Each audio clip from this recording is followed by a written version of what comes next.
असतो मा सद्गमय तमसो मा ज्योतिर्गमय मृत्योर्मामृतं गमय। ॐ शान्ति शान्ति शान्तिः। ॐ पूर्णमदः पूर्णमिदं पूर्णात् पूर्णमुदच्यते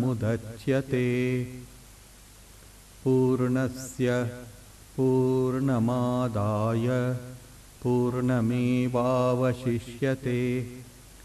ॐ शान्ति शान्ति शान्तिः।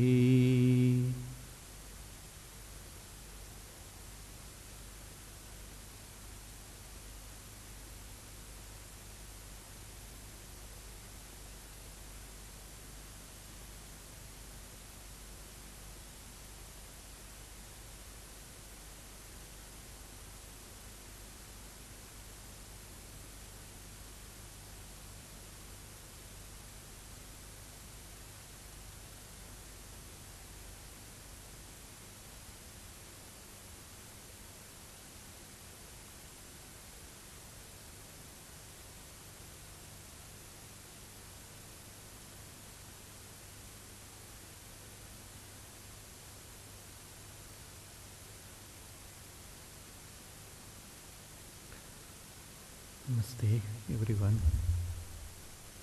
We are starting the study of the Upanishads, beginning with the Isha Upanishad. Before I delve on the Upanishad itself, I would like to give an outline about the method of how Upanishads came into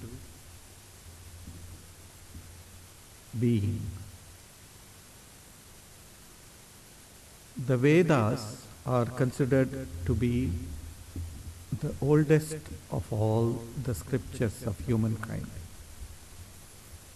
Thousands of years ago, these Vedas came into being, and there is no single person or persons who has written these Vedas, and therefore it is called as Apaurusheya.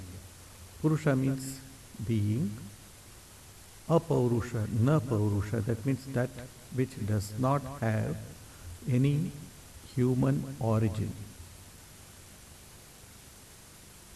Having said that, these are the realizations of wise men and women, rishis, who used to guide and teach people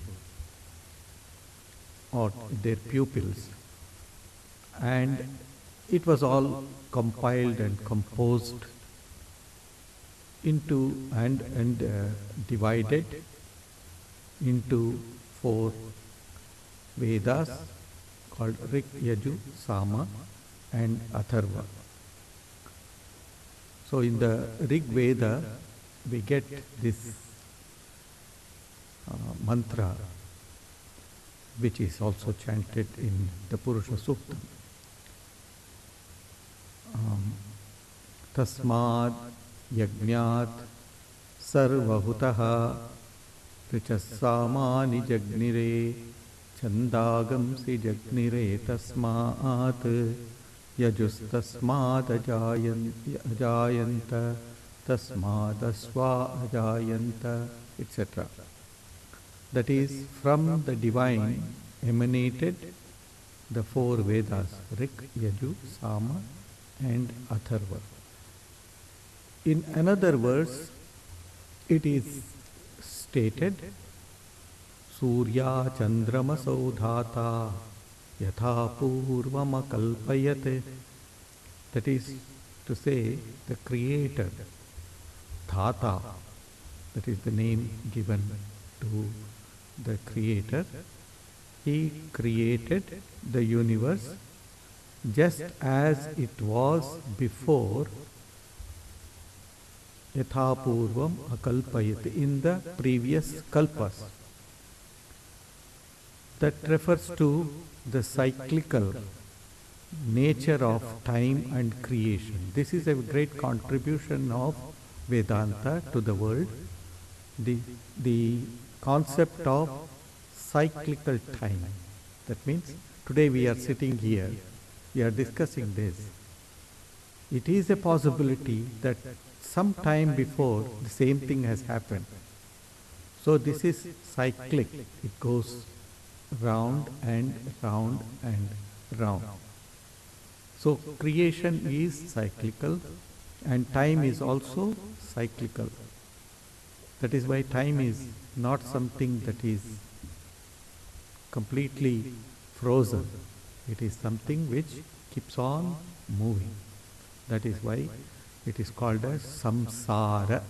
Samsarati. That means that which keeps on moving.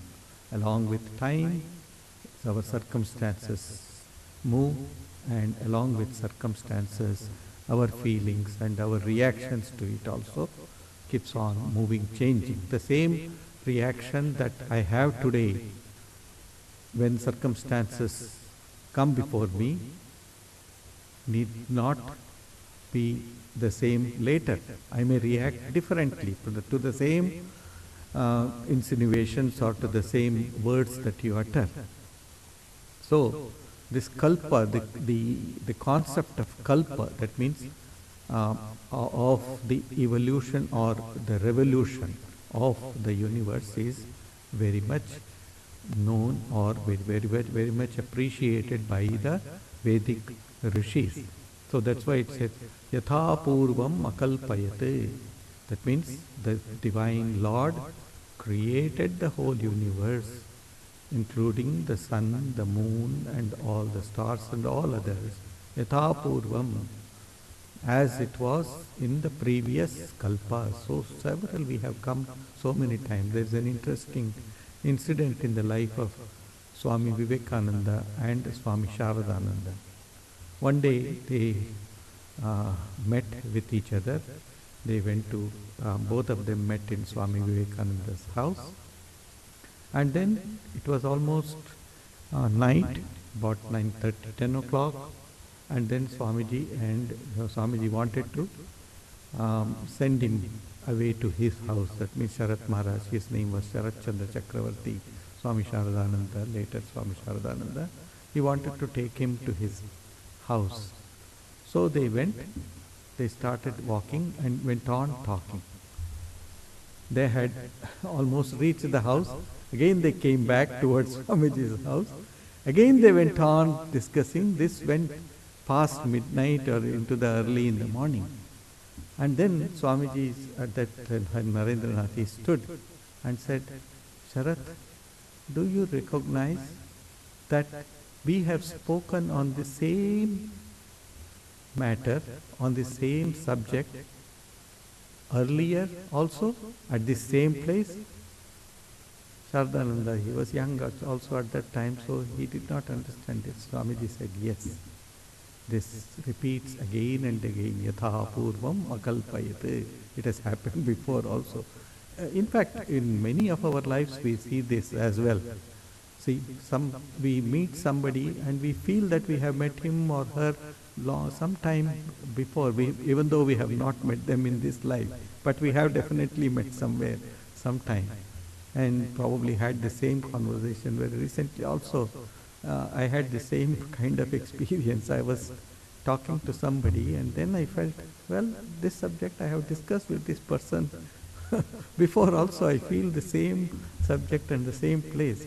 So it is not unreasonable to think that this universe is in a cyclical movement, and then we may have come before, or we would have come before, and we will be coming again and again. That is the play of the divine. That is the play of the divine. So, in the Sri Ramanuja Acharya, he calls Vishnu as Punarvasu. Punarvasu. That's a beautiful term that he mentions over there. That means one who has created in the previous order. Punaha, that means again. Vasuhu, that means the one, the creator. So one who lives again and again as the Antaratma. He comments on it and says, he one who lives again and again as the Antaratma, that is the inner controller or the inner ruler of all of his creation. So the Vedas are also known as the Shvasa Nishvasaha. That means it is like the breathing in and breathing out. The Vedas are like the breath of the divine. We can compare the Vedas to the great Himalayan range. Those of you who are conversant with Himalaya, you know it's a huge range, thousands of kilometers, spreads through thousands of kilometers, through so many countries. As you start going towards Everest, for example, if you start going towards Mount Everest, you will see some settlements over there. There are some villages, there are some forests and all of that. So, yajna, yaga, that means rituals, etc., that we perform in religion are like those base camp, you can say base camp, where there are some places for you to remain and then to enjoy the beauty of nature and all of that. Because once you start climbing, it is all hard work over there. But as you are down there in the village, you get food, you get some entertainment, etc. And then you start going higher and higher. So once you start going higher and higher, you feel the presence of Shiva, as it were, lying down on the Himalayas.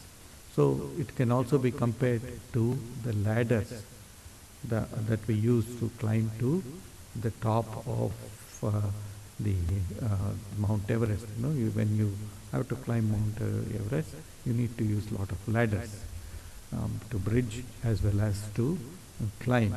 So these are all some of the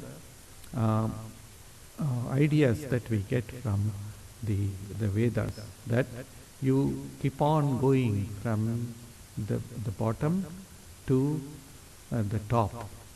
So the rishis are those who have reached to the summit of the mountain. So Upanishads are not just the repository of one philosophy. It is not just one philosophy that it teaches. It is the home for several philosophies. One truth is examined from different angles, and there is no narrowness in it. You may think of God as non-dual. You can think of God, of the reality as the qualified monism. You can think of it as the dual. It doesn't matter in what manner or way you think of the divine. It is all one divine. So the Vedas have in them these three parts or portions. They are called as the mantra, the Brahmana and the Upanishads. See, the original rishis from whom the Vedas emanated, they were very much attracted towards the external nature. Just as we are attracted, we go on a holiday, we go to a place where it is very beautiful, where there are mountains or ocean or rivers, and then we enjoy the view. In the same way, the Vedic rishis, they first looked at nature and they were charmed by it. There was plenty in those days. There was plenty for everyone to survive. They didn't have to make too much of effort because the earth gave its bounty to the people. So they were first attracted towards the Ushas, that means the Surya, the sun, who gives warmth, who gives life to all beings, including the plants, etc. And then they also were charmed by the beauty of the moon and of the air, of the stars, of the rain that occasionally falls, of the lightning, the beautiful lightning that one sees. So instead of viewing them as just material beings or material things, they divinized it. They gave an angle of divinity towards it. So then they started composing the hymns, which are called the mantras. They are quite poetic in nature, and they started composing. Whenever, for example, those who are poets, when they go and see something very beautiful, immediately poetry emerges out of them. Similarly, these rishis were those who were charmed by the nature, and therefore they started praising them. And then they also said, well, if we want to keep it like this, if we want to get all of this, then we will have to propitiate, we will have to praise them. And therefore they composed hymns, and also they said, how can we repay them? How can I repay the sun god? How can I repay the moon and all that? So then they said, all right, we can repay through Agni, that is the fire. And therefore they created what is called as yajnas and yagas. So that is the origin of the Vedic culture itself. The mantra is quite very poetic, but also very much forceful, or very much composed, contains a lot of energy in it. Then came the Brahmanas, that is, how to perform these yagas and yajnas, these rituals, etc. So then the yajna is described, the description of a particular kind of yajna that you need to do. By that time, the concept of Indra, Varuna, Agni, everything had crystallized, and therefore they wanted to propitiate these deities through yajna, that is performing a performance of yajna. Because fire was it played a great important role in human's life. Because without fire, we can't survive. For warmth we need fire, for eating food, also for cooking and eating food we need fire. So then they said, no, we should take this fire as the conveyor of all our prayers to the divine. Probably in those days, and yes, it is true, that the concept of building temples and other things were not yet in vogue at that time. So what did they do? Then they said, all right, let there be these people called the priests, who will only concentrate on performing these rituals. So what are the ingredients that has to be used in those yagas and yajnas? How many priests must officiate in such yagas and yajnas? What is the timing when you have to perform those rituals? And what has to be paid to these priests? Everything has been described in the Vedas. Because in those times the concept of temples was not there. There was not a set number of priests only to look after the temples. So the yaga, those who were performing yagas and yajnas, they were called as the priests, hotas. And then came, after that age, came the Upanishadic age, the age of the Upanishad, which is called as the Veda Anta. Veda, that means the Vedas. Anta means the conclusion, not the end, but the conclusion of the philosophy of the Vedas. That is to say, it is called as Tattva Pradhana. That means predominantly it is philosophy, but it contains gems of truth, meditating upon which one can realize the ultimate truth. Truth behind the fleeting apparent reality that we are familiar with. Slowly, this concept of knowing the external world gave way to the concept of knowing oneself, knowing the one being that is within every part of nature, everything that is in nature. And then we come to the age where the prasthanatrayas are there. Just like every religion in the world has a scripture, has a book, has authority. Similarly, Vedanta has three authorities to guide us.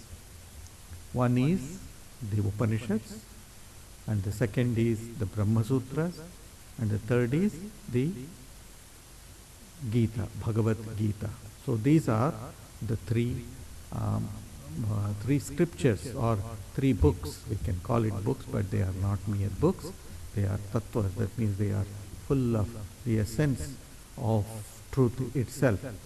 So these are but the basis of both Brahma Sutras and the Bhagavad Gita are the Upanishads.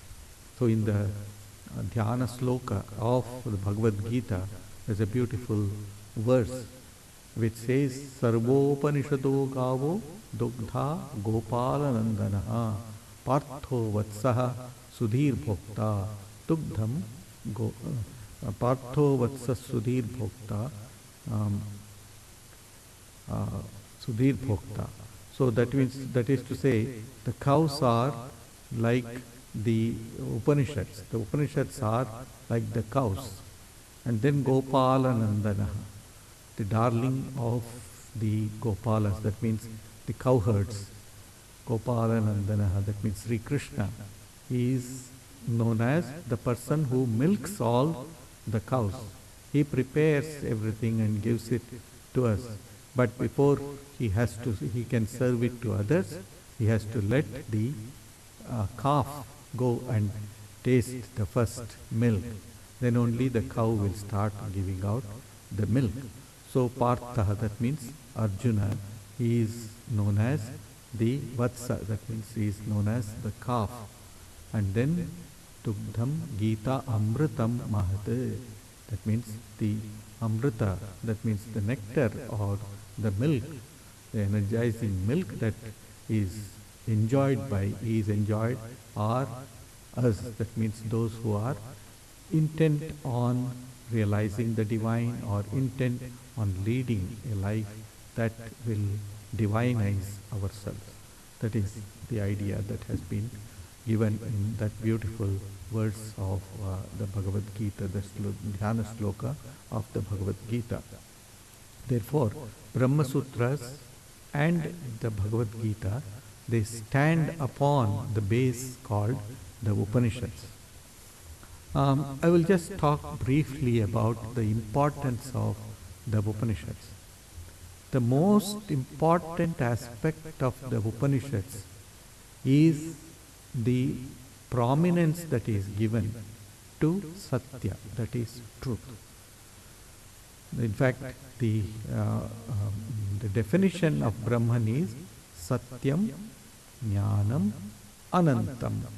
Satyam Jnanam Anantam Brahma. It starts with Satya, truth. We live in truth, we exist in truth, we perform all our actions in truth, and we go back into the truth. So, Upanishads always place a great stress upon this holding on to truth. Truthfulness in thought, truthfulness in word, truthfulness in our actions and in our deeds. So thought, word and deed, we have to be truthful. Once we are able to catch to the core of this thing called the truth, then we will be able to proceed in life without any fear at all. See, one of the greatest uh, things that keep us away from realizing something or achieving something is fear. Fear of the unknown, fear of getting disappointed, fear of failure, all of that. That will completely vanish if one holds on to truth. See, Sri Ramakrishna, after performing all of his spiritual practices, he one day went to the Divine Mother. Mother, here is your virtue and here is your vice. Just imagine you have performed all virtuous things and we have also performed something that is not virtuous. So Sri Ramakrishna said, here after performing all the spiritual practices, I want to offer everything to you. So here is thy virtue and here is thy vice. Take both of them and grant only pure love for you, for thee. Here is thy knowledge and here is thy ignorance. Both of them are related. And take them both and grant only pure love for you. Here is your purity, here is your impurity. Take both of them and grant me only pure love for thee.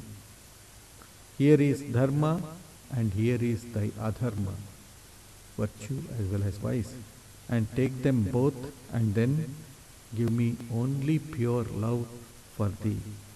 But Sri Ramakrishna says, there was one thing which was left, which was to be offered to the Divine Mother. He says, I could not say, here is thy truth and here is thy untruth, and grant me love for thee, because says, how will I survive if I give away truth? I live in truth, I exist in truth, and therefore I cannot live without truth. He was so truthful. Sri Ramakrishna's life is one great example of how one can live in truth. Just to give a small example, there are many, many examples. I won't go into great detail about all of them.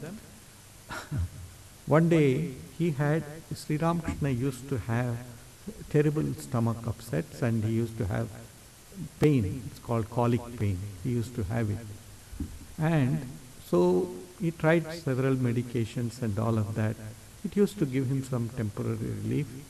And there was a devotee whose garden house was just outside of the Dakshineshwar temple. It was Jadu Malik's garden house.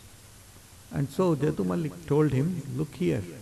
Sri Ramakrishna was much younger to Malik. And so he came and told Sri Ramakrishna, look here, priest. I know that you have this pain. So I have got some medication in my house. It was nothing but opium, a small ball of opium. It was very common in those days. Opium was very commonly used in both China as well as in India as a medicine. It was, anyway. So he said, I have something with me. You come and take it.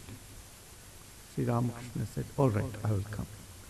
So he went to the garden house and he met the gatekeeper. And the gatekeeper said, look here, the master has gone out. He has gone on some errand and he will come later. So tell me, why have you come? Sri Ramakrishna said, look, this is what I have come for.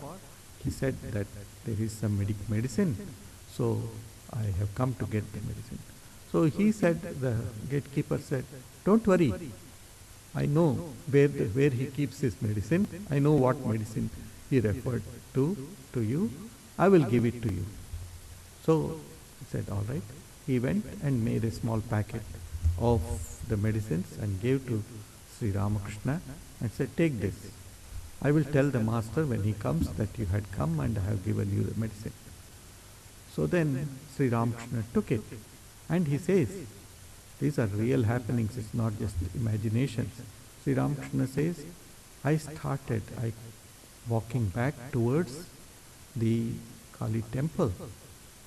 But instead of going towards Kali temple, I saw everything cloudy. I could not recognize the road at all. Instead of going towards the temple, I started walking towards the river Ganges. I was about to go and fall in the river, when suddenly I remembered. I started hearing the river flowing, and then suddenly I remembered, oh, I am unable to see the road properly because I have become untruthful. How? Malik asked me to get this this medicine from himself. Okay? He said, you come, I will give it to you. Instead, I have taken this from his attendant. I should not have done that. That is why I am not truthful. I have not held on to truth. So then he turned back, retraced his steps, went towards the house. By that time the gatekeeper had closed the gate. He had gone inside. He cried, he shouted out for him, but he didn't answer. Then he took the packet and threw it towards the door and said, look here, Shambhu, I took this thing without your permission and I was untruthful and I cannot see the road.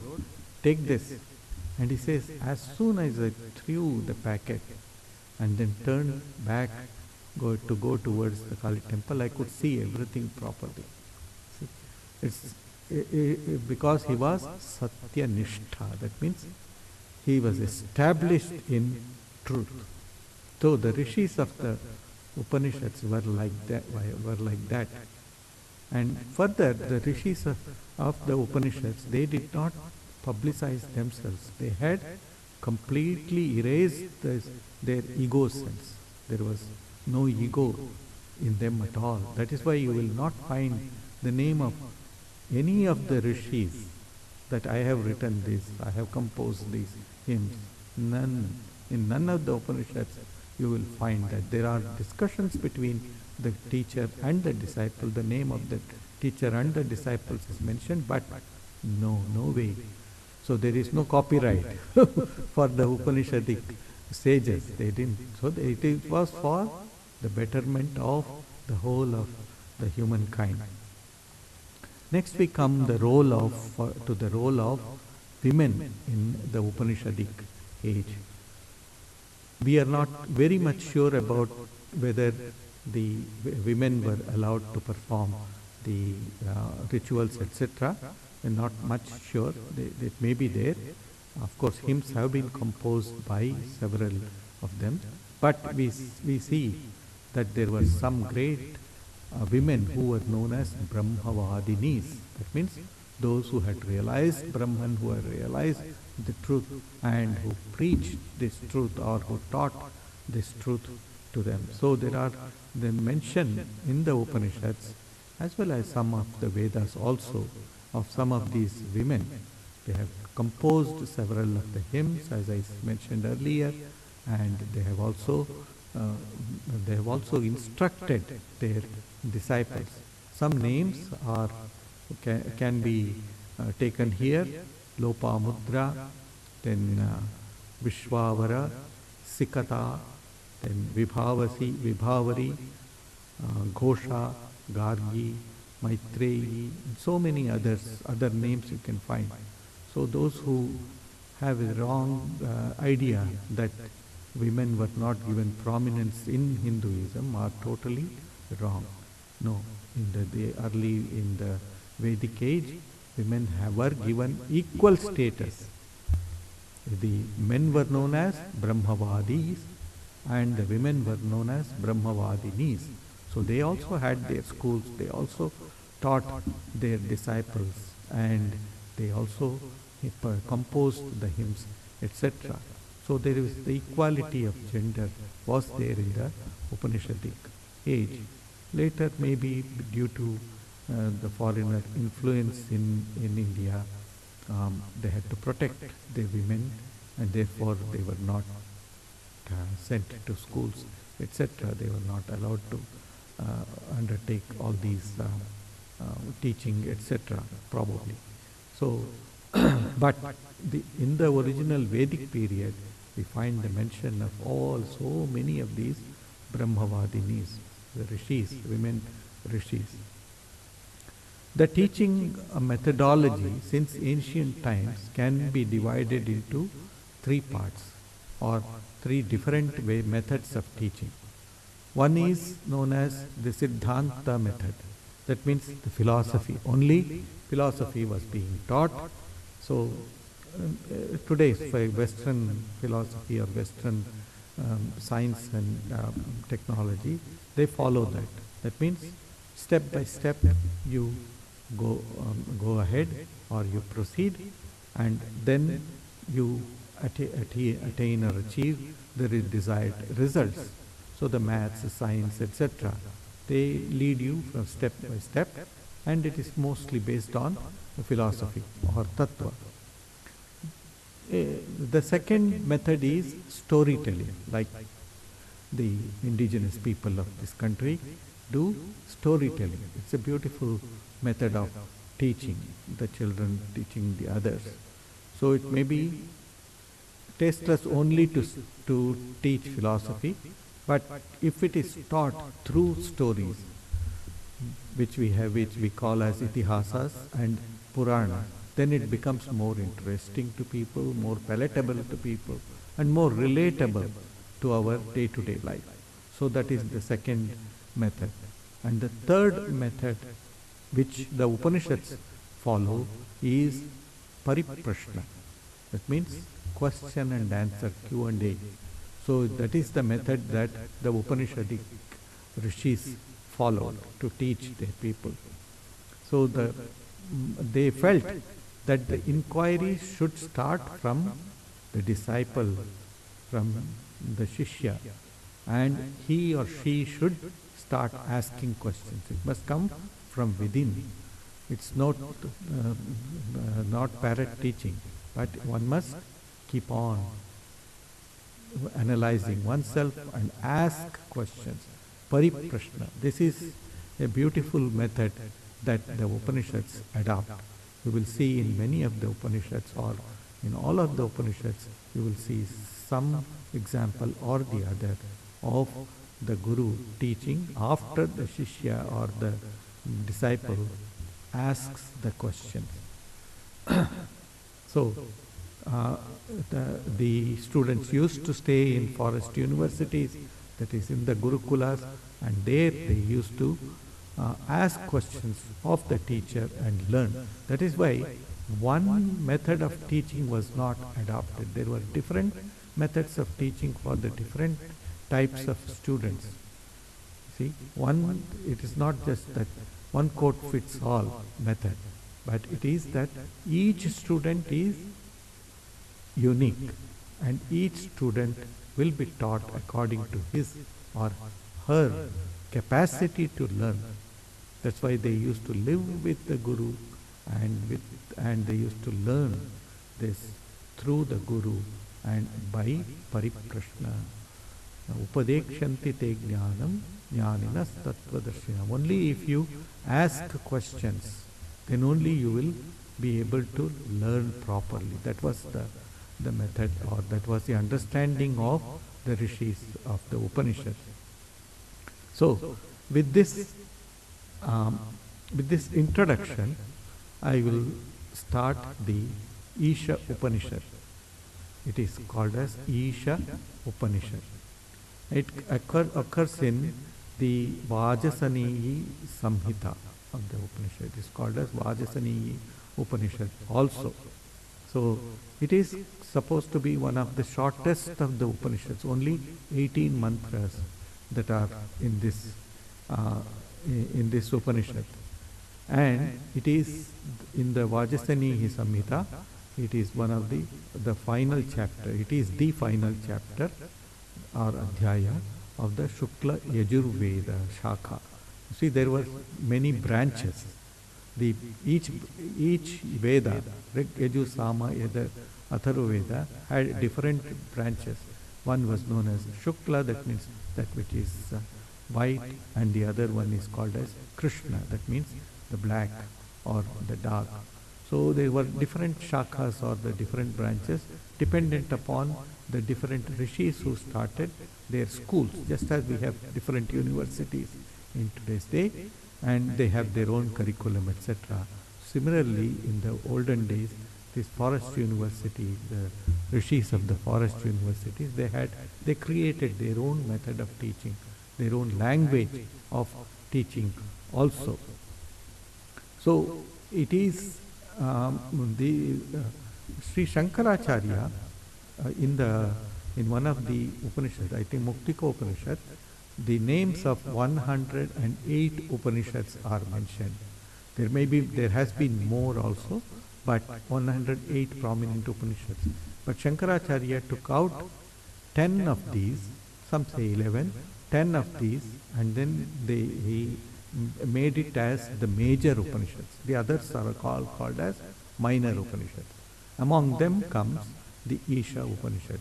Isha, Kena, Katha, Mundaka, Mandukya, Prashna, Aitareya, then Brihadaranyaka, and Chandogya. These are some of the Upanishads that Sri Shankaracharya had commented upon, and also the other Acharyas, Ramanuja, Nimbarka, Madhva, and other Acharyas also have commented on these Upanishads as well as some other Upanishads.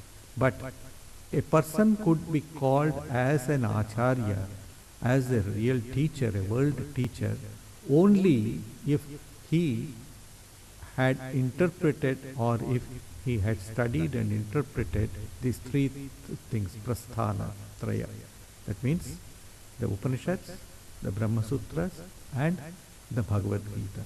If they were able to comment upon all of that or explain it in their own language according to their school of learning, then they were accepted as the Acharya. So even you cannot just call somebody as an Acharya just like that. You should be universally accepted. In olden days, of course, they had to go to Varanasi, which was the seat of all learning. So there they had to prove in front of all the different scholars, in front of the professors, their worth, and they had to refute their arguments and then establish their philosophy over there or their path over there. Then they were given the title of Acharya. So one of the most beautiful Upanishads is the Isha Upanishad. Is quite very poetic also. Even though Upanishads were not used in rituals as a ritual mantras, yet in the Upanishads some of us we use the Upanishad, this Isha Upanishad, some verses from the Upanishads in some of the rituals. For example, in the ritual of when somebody dies, etc., it is used, some mantras are used. So it is the Isha Upanishad comes from the first word that occurs in the Upanishad, Isha. Ishau Asyam Idam Sarvam. I will come to that. Isha is the singular form of eat. It means to command or to rule or to rule or to reign. These are the different meanings of this word or this noun called Isha or eat. So Anandagiri, one of the commentators on this Upanishad, he says, Ishau Asyam, Asyam or Asyam Vyaptam. He says, this whole universe is pervaded. It's a beautiful word. It is covered or it is pervaded by the divine. We will enter into this Upanishad and just start the first verse. Om Ishavasyamitag sarvam yatkincha jagatyam jagat tena tyaktena bhunjitha magridha kasyas vidhanam. Ishavasyam idam sarvam om. Idam sarvam. That means idam means this. Sarvam, all. All of this, that is whatsoever moves on earth, or whatsoever is palpable, is experienceable, must be yatkincha jagatyam jagat.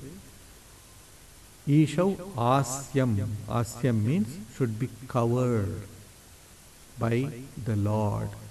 That means consider everything, your action, your thoughts, your words, your deeds, everything you cover it with the cover of the divine. I am speaking to you, I am talking to you, I am worshipping the divine that is present in you by talking about this or by explaining this verse. That must be my attitude.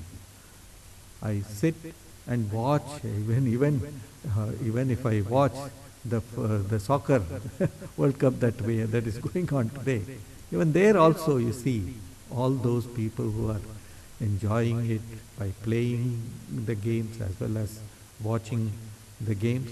All of them are covered. This is a wonderful idea that the Upanishad gives to us.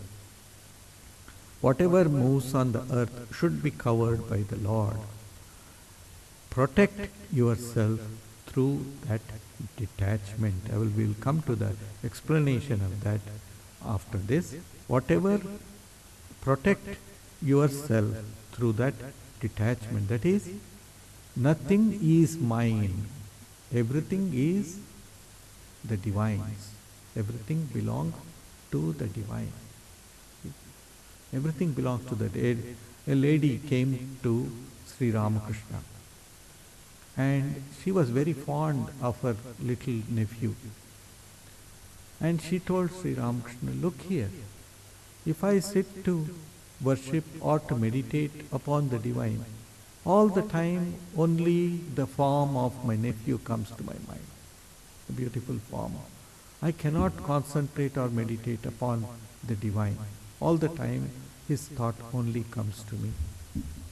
Sri Ramakrishna smiled and said to her, well, that is perfectly all right. While you meditate or while you think of him as the baby Krishna.